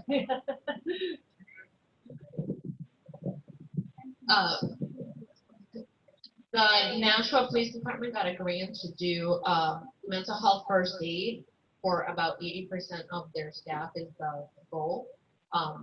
They have created a structure where they have supports in-house for first responders who see something in the community, but they also have an agreement with another police department that if it's a really large scale situation that they can reach out to another police department to come in and help debrief on those situations. So they've been doing a lot of work on mental health, which I think is great. Great, thank you. Okay, if I can tag on to that, so one of the things, can you hear me or can you on the microphone? So one of the things, there is a whole program and training that is for critical response for first responders. And one of the things I think when we talk about pockets, not only, but there are a lot of young adults in the first responders. So if you think about young police officers, young firefighters, think of prison workers, right? A lot of these folks are going in at 17, 18 years of age. And I just recently did a stress management. I was given 45 minutes with the Hudson Police Department. But it was great because that's one of the first time, it's actually the first time they brought in an external clinician or anyone in the mental health profession. It is against their comfort level, their comfort zone, and they are doing more programs like this. But one of the things, again, if we're looking from a state level where we could use some influence, and there are some police officers and other first responders that are really behind this. They can't get the state or the training institutes behind this stuff. So what they're asking for is having a class during either Fire 1, Fire 2, or in one of the police officer trainings, or the prison guard trainings, giving these folks stress management skills while they're in school. That's not happening. And so they don't have the skills and they don't have those abilities. And to be honest, that's a population that really likes their alcohol. And that's what they use, and they're very open about it, and it's a norm. So I think that's really important. And maybe that's an area where the state can assist. Thank you. Yep.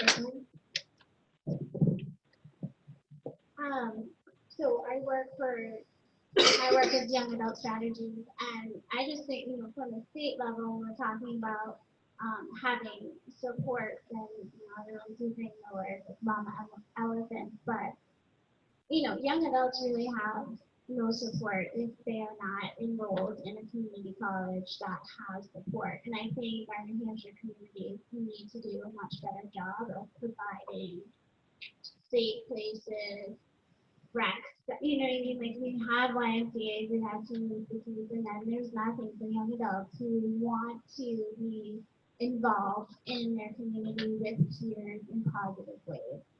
I don't know how that looks, but it's a need, it really is. We try to drive young adult strategies, which is a curriculum based at 18 to 21-year-olds. They don't want to take a class. They want something to do that's positive, that can help support themselves. Great. I'm just gonna pop in. The other group that has come up in our region is just paraprofessionals. A group who obviously can be really great with trauma and trauma development.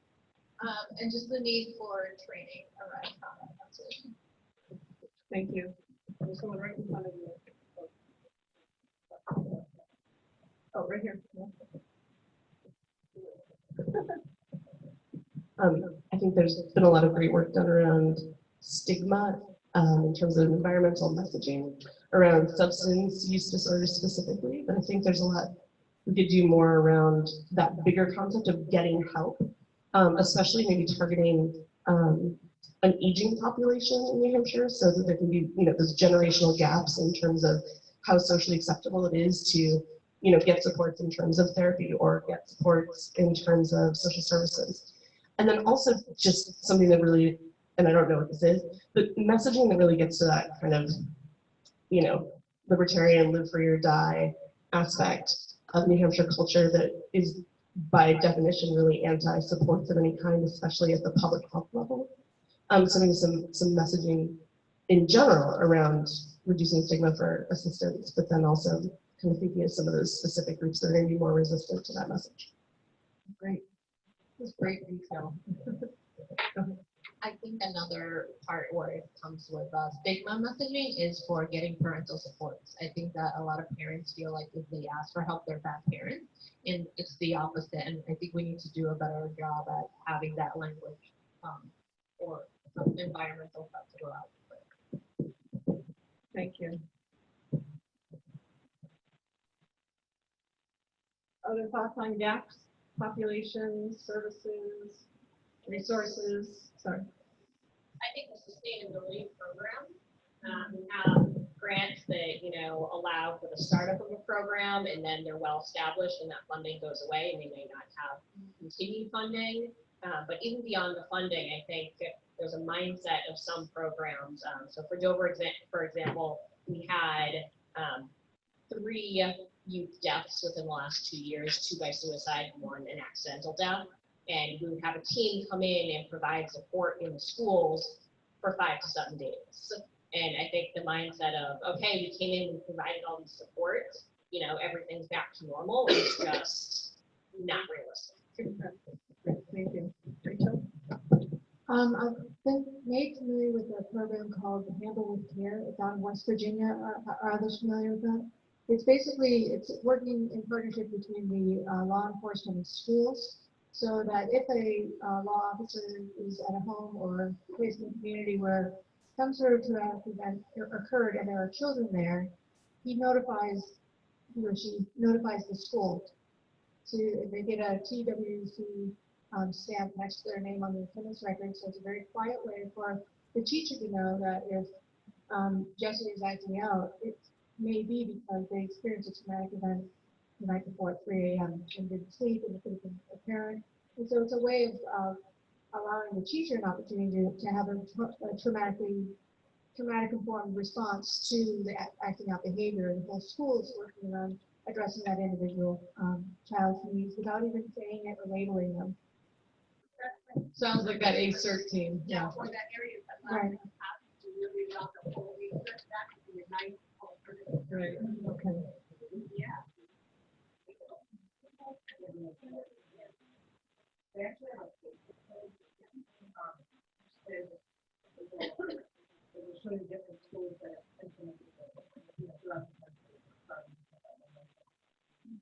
You just mentioned the communities who don't have the resources to do that full ACERT model. Can you just explain maybe how yours is funded? How does your community have the resources to do that? That's something that Clayton Community Services went after. I'm not sure where staff is talking about money here. They obviously do it. But I'm saying from the staff, like, when you're looking at capacity wise, being able to do that, I do think that there has to be a strong institution, especially around that elite school district. We experienced something early on that looked like it would have been problematic, but luckily we worked through it. But if the relationship isn't quality, I don't know how that would be successful. Does that make sense? Yeah, thank you. I come from Rochester Police Department, and we are fortunate enough that we have SROs in all of our schools. So that piece, as we attended, which ironically Linda's not here now, we just had the ACERT training yesterday for police departments at the standards, and we talked about the challenges of implementing that because of the funding. But we manage as a district, we've been doing it around all of our trauma cases. When an overdose occurs or something else traumatic, our SROs are the first ones that are alerted by the officers on scene. So that way the next day they know that that child coming into school to expect something, or why they aren't coming into school and they kind of do show up. So there's ways to get around the funding challenges, but it's not easy. And to have that whole team would be huge, because we can only be one officer who's implementing something in a school setting. It's that family piece that's kind of missing. Thank you. Other gaps? Celeste, you have your hand up. I just wanted to speak to the funding. We did look into it in our community, and I'm very jealous of all the communities that have implemented it. When we had the facilitators come from Manchester, they seemed to think that there was a lot of funding coming to support this because it's such a hot topic right now. And I know Senator Jean Shaheen has put in some legislation to have funding for this coming, hopefully we'll get through, but it's such a hot topic that there's a lot of places that are going to be having funding in the public budget.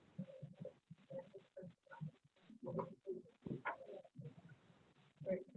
So federal funding might be on the horizon soon. Okay, thank you.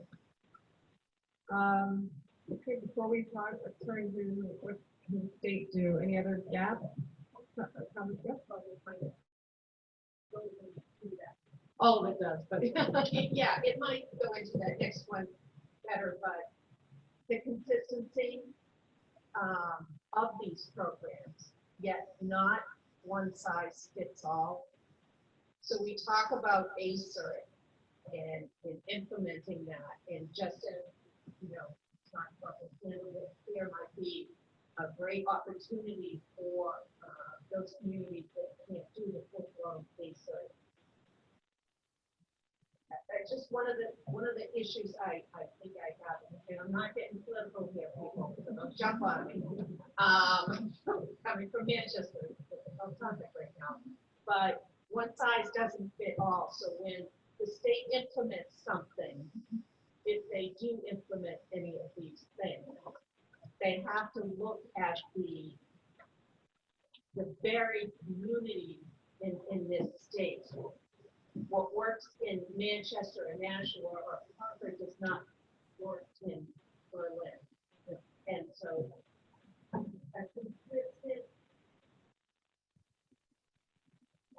consistent support for flexible and community-driven response. What do you think? brilliantly said. That's why you're there now. Great, thank you. Any other gaps? Yep.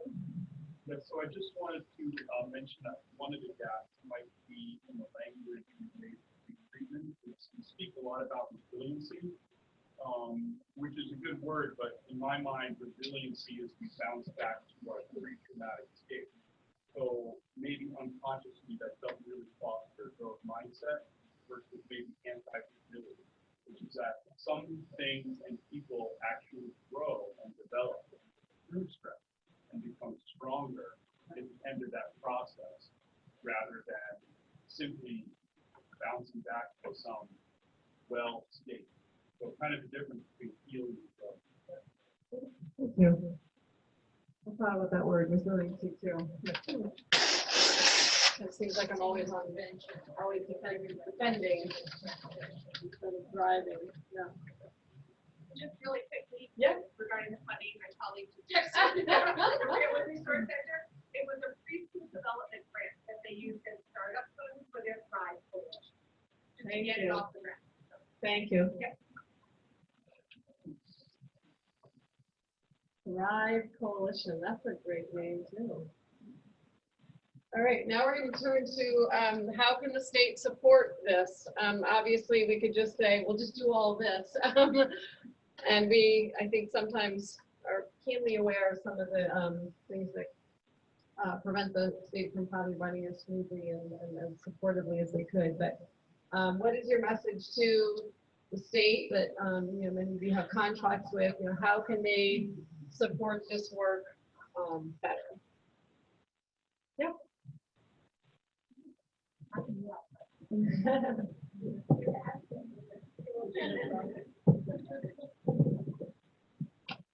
The state needs to really think it through the first time. We get half-baked ideas that come up and everybody jumps on them and whoops, nope, we're going to change the way it goes. It needs to be thought through. We need to talk with the people who are going to have to implement it before they put out an RFP. Please.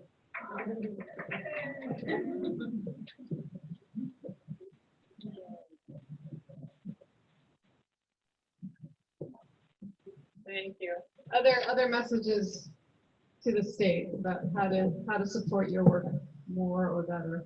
So I think there's a place for decision makers at the state to be part of regional and statewide conversations about access to affordable housing and making some real efforts to change the situation that we have with homelessness. We have families who have jobs who are living in tents when it's 10 degrees and there's 3 feet of snow on the ground. We have adolescents, like Kelly said, that are unaccompanied minors who are homeless. And it doesn't matter what curriculum we put in place or what support group or what program we put in school or daycare. Back to what Linda said about if we're not taking care of these basic needs of shelter and food and safety, then there's very little that we can do to impact it in the long run unless we kind of get this could be a collective voice from the provincial community to be a part of those conversations that are happening, regional planning commissions and such like that are the areas where some big decisions can be made that incentivize the building of affordable housing or giving people a pathway to accessible housing. Great, thank you. During Linda's talk, I looked at that Maslow's hierarchy and I thought, well, this would be a good way to kind of design the response to this issue, kind of have that response at all levels of that hierarchy. Other ideas? Feedback from the state. Pam.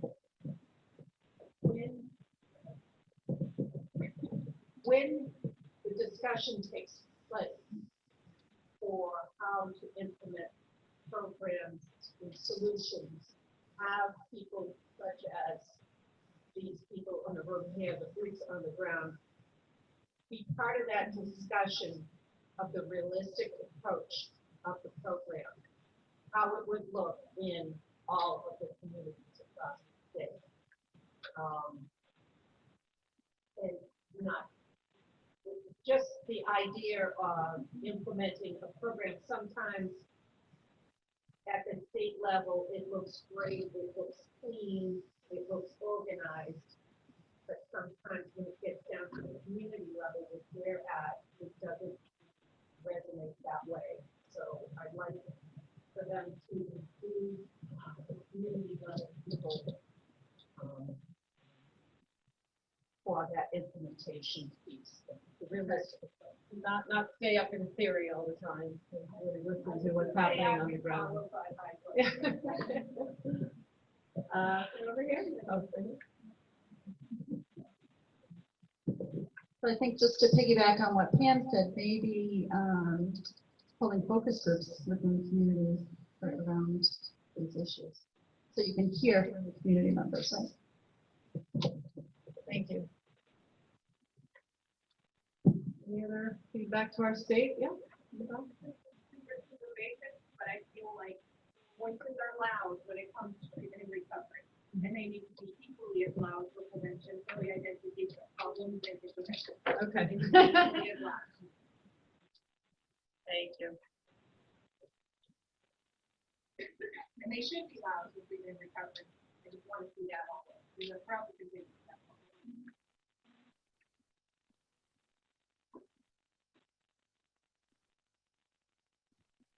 I don't scribble something, then I forget it, so thank you. Other thoughts on how the state can support this work better? Oh, go ahead. I think that big picture way, and this definitely reads what Kelly's saying, is having more of a focus on those fiscal benefits of investing in prevention, and really looking at, while it is also, again, super important to invest in treatment and recovery, there's a different bang for the buck that the state and state businesses can feel the effects of from investing in prevention. There's tons of research out there that supports that. And on a really small level, I think the state supporting its own staff, it feels like folks who work for the state at this level, there's so few of them, and it feels like they're stretched really thin. And so looking at kind of that structure, because I certainly want more money invested in prevention, but if there isn't that oversight, especially for newer staff members and newer programs or newer organizations, to not have that kind of resource to then check back with or have someone who has that time to spend with them, then we're not investing as well as we could. Great. All right. Anything else? Back to the state to help them work on their strategic planning in concert with you around nutrition? I'm just reiterating, I know I said it earlier, but on that piece of paper is having the state work with national insurances for programs like Al-Anon, how to make that easily accessible to all areas, so that they can go in and provide those types of programs. Also for looking and supporting mental health training, advanced training with first responders, being mentioned, with state employees, state prisoners, not only for their own self-care, but for the care of those that they're working with. Thank you.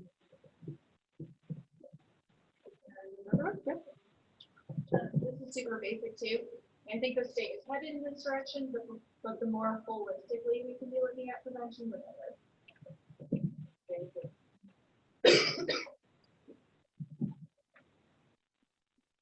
All right, any final thoughts? All right, I'm gonna just wrap up with a couple of sentences, and I don't know if Melissa or Rachel want to talk about what's coming next, but I think the idea is that we're gonna take this feedback from you and deliver it to the state, and they're going to work on how to prioritize adverse childhood experiences more in their prevention investments. And there will be probably some logic model making coming out of this as well. So I think there'll be more information in the November meeting. Yeah. Thank you. Thank you so much, Lisa.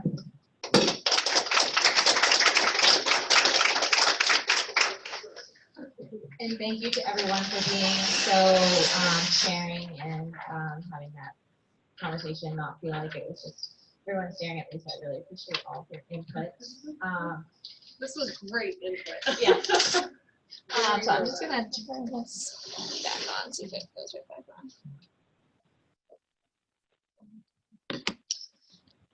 on. So you have your slides in front of you. This is not turning back on. I just wanted to remind everyone that our next meeting is November 6th, and we're going to be focusing again on the topic of ACEs. We're probably going to be reaching out for some practice perspectives. So 2 or 3 people who are doing this to kind of share a little bit more in depth of what they're doing. And then we'll continue this conversation and maybe provide a kind of a frame about statewide what's happening with ACEs. So that's to come. Don't forget to fill out your evaluation, especially if you want that CPS credit. You really need that evaluation turned in to administer those certificates. And please return your name tags. We just bought these for the communities of practice because we thought they kind of, for those in discussion, when you change groups and stuff, it helps so you can remember people's names. What else? There was something else I needed to say. I guess I'll give you the rest of your afternoon back. I hope that everyone noticed that we did extend the meeting till 12:30 because we wanted to make sure that everyone had enough time to share and have that discussion and not feel rushed. So I appreciate you all staying for that extra time, and we're out a little bit early. So I'll give you the rest of your day back, and I hope to see you all in November. Thanks, guys.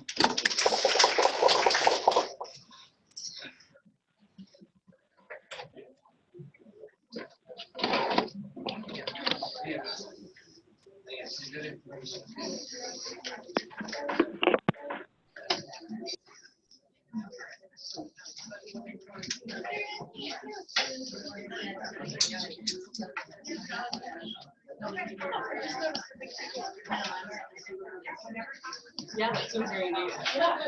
It is new. Yeah.